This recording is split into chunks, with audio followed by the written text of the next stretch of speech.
윤 대표님, 앞서 잠깐 언급을 했습니다마는 28일 날 민주당은 이른바 김건희 특검법하고 대장동, 그러니까 50억 클럽, 이 특검법, 이름 쌍특검이라고 하지 않습니까? 이 쌍특검법을 처리를 하겠다 이렇게 벼르고 있기 때문에 아마 처리가 되지 않을까 이런 생각은 들고, 거기에 대해서 윤석열 대통령이 거부권을 행사할 것이냐 아니냐 이것도 지금 관심사인데, 현재와 같은 내용이라면 거부권을 행사하지 않을 수 없다는 게 한동훈 장관의 이 얘기 아니겠습니까? 그렇죠. 이게 정략적 총선용 특검법안이다, 그렇죠. 이 얘기죠. 그러니까 수사 범위가 무한정이에요. 그러니까 김건희에 대해서는 모든 걸 다 조사하는 거예요. 한 사람을 평생을 탈탈 터는 거예요. 그 가족까지 다 그렇죠. 조사하는 수사 거죠. 범위를 좁혀야 되는데 이렇게 무한정 넓힌 거. 그러니까 귀에 걸면 귀걸이, 코에 걸면 코걸이로 김건희 여사를 타겟으로 해서 뭐든지 수사할 수 있는 이런 특검은 없거든요. 그래서 말이 안 되고, 또 하나는 특검을 임명해야 되잖아요. 대장. 옛날에 특검. 뭐 박영수 특검이니 이런 특검을 임명해야 되는데, 이거는 또 정의당이, 민주당 정의당이 짜고 하는데 정의당이 하게 돼 있어요. 그래요? 그 당시 정의당이. 그렇게 그렇죠. 서로 나눠먹고 하나씩. 그렇죠. 정의당이 하게 돼 있어요. 그러니까 정의당이 그때 특검법 가지고 반대를 하니까, 그렇죠. 김건희 특검법 50억 클럽 특검법은 좋다 그러는데, 그러니까 정의당한테 그러면 당신들한테 특검 지명권을 주겠다 해갖고 끌어들인 거 아닙니까? 그렇죠. 그러니까 현 정권의 삐딱한 민변의 핵심 강경파 검사 하나, 변호사 하나 임명할 수도 있는 거예요. 최강욱이 임명하면 안 되겠습니까? 최강욱 임명, 조국이나 하면 되는 거예요. 추미애. 그러니까 말이 안 되는 거죠. 또 하나 더 웃기는 게, 수시로 언론 공표를 하도록 돼 있어요. 내년 4월에 총선인데 총선 앞두고 최강욱 같은 특검이 매일같이 기자 브리핑을 하고 확인 안 된 거죠. 한다고 생각해봐요. 그 총선 할 수 있겠어요? 총선이 완전 김건희 총선이 돼버리는 거죠. 생중계를 안 하는 거예요. 그러니까 한동훈 장관이 어제 참 말하는 게 저는 한 수 높은 사람으로 봤어요. 그거를 특검을 피해 나가지 않잖아요. 그 독소조항 협의해서 총선 이후에 하자. 그러니까 민주당 특검법은 악법이지만 법 앞에 예외가 없다. 그렇죠. 다만 총선에 이게 정쟁으로 이 총선이 망칠 우려가 있고, 그렇게 되면 국민의 선택권을 제한하는 건 아니냐. 총선 이후에 하자. 합리적인 대안 아닙니까? 그러니까 민주당이 어제 뒤통수 세게 맞았어요. 맞아요. 민주당 속은 뻔하거든요. 총선 앞두고 자기네가 특검 정의당하고 짜고 해가지고 우려 먹지 않은 거지. 매일매일 발표하자. 자기 이재명 사법 리스크의 물타기로 매일매일 발표하자 이건데, 그거 민주당이 어제 어뜨거 했을 겁니다. 그러니까요. 그렇게 국민들이 나오죠. 볼 때는 말 되잖아요. 누구 말이 말 돼요? 한동훈 장관 말이 돼요. 특검, 그래, 국회에서 한 거니까 한번 논의나 한번 해보자. 저 대통령이 여태까지는 다른 말도 안 되는 법, 양곡법이나 뭐 여러 가지는 노란봉투법이나 이런 건 거부권 행사했잖아요. 근데 이거는 사실 대통령 가족에 대한 거니까 대통령이 속된 말로 좀 껄쩍지근해요. 그렇죠. 대통령이 사람에 충성하지 않는다, 정의의 사도처럼 돼서 사실 윤석열 대통령이 대통령 된 거 아닙니까? 근데 부인 거를 그 특검을 거부권 행사한다, 약간 쪼글스러워요. 사실 쭈글스러워요. 근데 거부권 행사하기가 좀 그렇죠. 그렇죠. 근데 한동훈 장관이 거기서도 핵심을 분명하게 얘기했어요.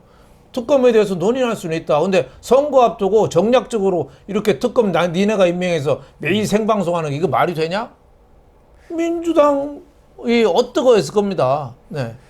그러니까 특검에 대해서도 과거도 야당이 특검을 임명한 애는 많아요. 내곡동 그 사저 이명박, 그리고 대장동 특검, 뭐 드루킹 특검도 그렇고. 그런데 그때도 야당이 임명하기보다는 대한변협이라든가 대법원장, 그러니까 중립성을 확보할 수 있는 방안을 마련했거든요.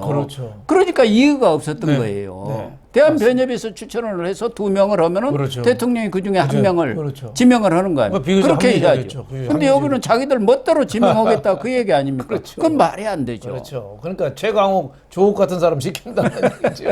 그걸 누가 믿겠습니까? 그러니까 특검이 아니라 생쇼죠. 그러니까 한동훈 장관도 이건 선전선동을 위한 악법이다 이렇게 규정해버린 거 아닙니까? 그러니까 한동훈 장관은 저는 말의 재간이 뛰어나다기보다도 말의 핵심을 분명히 파고드는 거예요. 국민들한테 궁금증을 풀어주는 거죠. 사실 윤 대통령도 한동훈 장관 어법은 좀 배워야 돼요. 좀 기자회견도 하고 해서 여러 가지 국민 궁금한 거 저렇게 정확히 얘기하면 되잖아요. 지금 윤석열 대통령이 할 도어 스태핑을 한동훈 장관이 대신하고 있는 상황 아닙니까? 사실은. 한마디도 마실 수가 없잖아요. 정말 대단한 사람이라고 봐요. 근데 좀 불만 있는 사람이요. 제가 과천 사는데 우리 동네 법무부도 있잖아요. 법무부가 과천에 있죠. 식당 주인들은 불만이에요. 왜? 법무부가 그 식당들한테 큰 손이거든요. 그렇죠. 밥 먹으러 안 온대요. 저녁 때 술 좀 먹여야지 연말 장사가 그렇죠. 되는데 한 장관이 술 한잔 안 하니까 다들 구내식당에서 밥 먹고 집에 간대요. 그래서 식당 주인들은 좀 불만인 것 같습니다만은 그만큼 야당이나 다른 데서도 흠 잡을 게 없는 사람이죠. 특히 한 장관이 이건 총선 이후에 하자고 이렇게 제안한 것도 과거에도 울산시장 선거 개입 사건 그때 윤석열 대통령이 검찰총장 시대 그 수사를 했지 않습니까? 그런데 2020년 4.15 총선이 있으니까 그 수사를 일정 부분까지 하고 윗선 수사 이른바 임종석이라든가 조국 수사는 그때 안 했어요. 그렇죠, 안 총선 했죠. 앞에 이런 수사를 계속하면은 그렇죠. 총선에 영향을 미칠 수가 있으니까 그럼요. 실무자 수사선에서 마무리 짓고 나머지 윗선 수사는 총선 이후에 하겠다. 그렇죠. 이렇게 해서 중단을 했지 않습니까? 그렇죠. 과거에 김대중 전 대통령도 그때 이 검찰총장이 대선을 앞두고 수사 딱 중단했지 그렇죠. 않습니까? 수사 중단했죠. 김태정 그 당시 그렇죠. 검찰총장 아니었습니까? 그게 어떻게 보면 우리 정치의 어떻게 보면 관례고 그 화해, 어떻게 보면 통합, 클레멘티아, 관용 뭐 이런 차원에서 한 거죠. 아니 옛날에 DJ 수사 제대로 했으면 아마 DJ 대통령 못했을 겁니다. 못했죠. YS가 바로 지시했다잖아요. 수사 중단. 한 사람 날릴 뻔했어요. 그런 건 잘한 거로 봐요. 지난번에도 왜 대장동 수사나 이런 것도 선거 앞두고 일시 중단했잖아요. 그건 국민들이 다 이해를 해줍니다. 왜냐하면 선거에 영향을 줄 수 있기 때문에 하던 거는 끝내야죠. 하지만 새로 시작하거나 뭐 특검을 이제 선거 앞두고 가는 거나 이런 거는 상식이 없는 정치 공세라고 봐야죠. 그러니까 YS, DJ 이 대통령이 지금도 평가를 받는 거는 상대방한테 공간을 좀 남겨두고 정치적인 도의나 이런 걸 좀 지켰기 때문에 지금도 평가를 받는 건데 지금 이재명이 하는 정치 보면은 정말 얍사박이 칸이 없어요. 얍사박이 자기 거는 또 숨기고 숨쉴 공간이 없어요. 숨쉴 남 공간. 부인에 대해서는 다 파고 이번에 공천 적격자 뭐 이런 거 가는 거 봐요. 자기한테 조금이라도 불리한 사람 다 자르고 있어요. 이러니까 이재명 정치는 정치라기보다도 어떻게 보면 좀 범죄 행위에 가깝다고 봐야죠. 이번 쌍특검은 특검 고검장급입니다. 대우가. 그리고 특검보가 4명입니다. 그게 검사장급 대우를 받는 특검보예요. 그리고 검사 20명, 수사관 40명. 예산만 해도 지금 81억을 잡아놓은 아주 대규모 특검입니다. 거기다 대장동 이 특검을 지금 같이 하자는 거 아닙니까? 50억 클럽. 이것도 따지고 보면은 이 대장동 수사가 다 되는 건데 지금 이재명 측 이야기는 그 당시 부산저축은행 수사를 윤석열 검사가 제대로 수사를 안 해가지고 이 사건이 대장동이 터졌다. 그러니까 대장동 몸통은 윤석열이다. 그 주장을 지금 확인하자는 거거든요. 말도 안 되는 거죠. 지금 그때도 다 거짓말했다는 50억 다 드러났잖아요. 50억 누가 돈 먹었냐? 다 여권 쪽 사람 아니냐? 그 당시 지금 말로 하면 국민의힘 쪽 사람. 그걸 파헤치자는 얘기거든요. 그때 뭐 이재명이 얘기했잖아요. 뭐 윤석열 대통령이 그때 뭐 조우영이라는 사람한테 커피 다 주고 뭐 했다는데 다 거짓말이잖아요. 다 거짓말. 윤석열 커피 사건을 조작해낸 거 거짓말, 아닙니까? 다 거짓말한 거예요. 이걸 또 하자는 거예요. 말도 안 되는 거죠. 더군다나 그동안에도 뭐 여러 차례 얘기를 했습니다만 아니 김건희 여사에 대한 수사는 윤석열 대통령이 와서 수사를 한 게 아니고 문재인 때 그 문재인 검사들이 그냥 탈탈탈 털은 거 아닙니까? 그렇죠. 그래도 아무것도 발견을 못하고 소환도 못한 사건 아닙니까? 그리고 특검을 할 정도의 사안이 아니죠. 김건희 여사 뭐 불미스러운 거는 좀 많이 있습니다만은 그렇다고 특검까지 할 정도는 아니죠. 도이치 모터스도 뭐 아무 혐의 없는 걸로 나타났잖아요. 이건 다만 검찰이 그동안에 최종 결과 발표를 좀 안 하고 있어요. 이것도 좀 연내 좀 하긴 해야죠. 그러니까요. 혐의 없으면 당당히 혐의 없음으로 하고. 왜 그걸 그렇게 너무 끌어오고 있어요. 그러니까 오해의 여지가 좀 뭉개고 있는 있다 거. 보니까 그렇죠. 지금 필미를 준 거 그렇지, 아닙니까? 빌미를 준 거죠. 예, 그래서 여기에 대해서 좀 당당하게 나가야죠. 뭐 양평 고속도로를 어떻게 김건희 집안 땅이 있다고 고속도로 노선을 틀어요. 이런 건 또 말도 안 되는 거죠. 그러니까 원희룡 장관이 그냥 올 스톱 시킨 거 아니겠어요? 그러니까 뭐든지 하여튼 옛날에 서울시장 선거할 때 생태탕 빼라가 뭐 백바지 뭐 얘기 나온 것처럼 뭐든지 맡아도 흑색선전 하는데 이걸 고리를 끊어야죠. 끊으려면은 저는 제일 확실한 게 분명하게 짚고 넘어가건 짚고 넘어가고 네.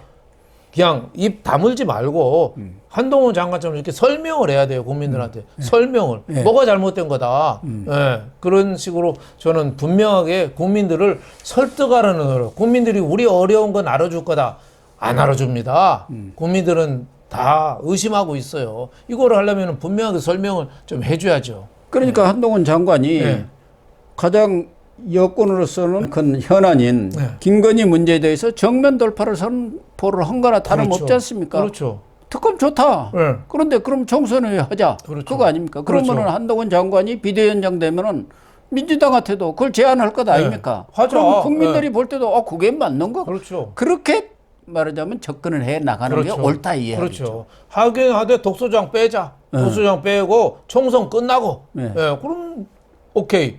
저는 그게 오히려 대의 명분이 있다고 봅니다. 한동훈 장관이 어제 그런 걸 참 얘기를 잘했어요. 설득력 있게 얘기를 국민들이 납득할 수 있게 그렇게 만들어야 한다. 그렇죠. 법도. 여기에 대해서 김건희 특검법에 대해서 수세에 몰리거나 대응을 안 하면 안 하니까. 많은 국민들이 볼 때는 뭐라고 그러겠어요? 역시 윤 대통령하고 한동훈은 한통속이구나. 이러면 안 되거든요. 지금은 전공법으로 나가서 오히려 되치기를 하고 있어서 민주당이 오히려 궁지에 몰린 거죠. 누가 봐도 민주당, 정의당은 김건희 특검법을 통해서 선거를 어떻게 보면 뒤집어 보려는 그런 어떻게 보면 권모술수죠. 정의당이 지금 몇 명이나 되고 그 당의 지지율이 얼만데 이렇게 중요한 특검을 정의당이 임명한다는 게 말이 되겠습니까? 정의당의 문제. 선거 때만 되면은 민주당하고 손잡고 뭔가를 해보려고 하는데 그때마다 악수가 된 거예요. 뒤통수를 맞았죠. 그때마다 뒤통수 맞는 거예요. 위성정당 지난번에 해서 선거법 지난 선거에 합의해줘가지고 위성정당 만들어서 대패했잖아요. 겨우 뭐 심상정 정도 하나 어디서 건졌는가 모르지만 이런 식으로 정의당이 해서는 안 되죠. 아무튼 뭐 한동훈 장관이 이 특검법에 대해서도 정면 돌파를 선언했기 때문에 야당으로서는 오히려 국민들의 시각에서 보면은 코너에 몰렸다. 그렇죠. 설득력이 없다. 야당의 주장이. 누가 보더라도 그렇게 될 것 아니겠습니까? 그런 점에서는 한동훈 장관이 아주 적절하게 대응을 했다. 이렇게 결론을 내려도 될 것 같습니다. 그렇죠.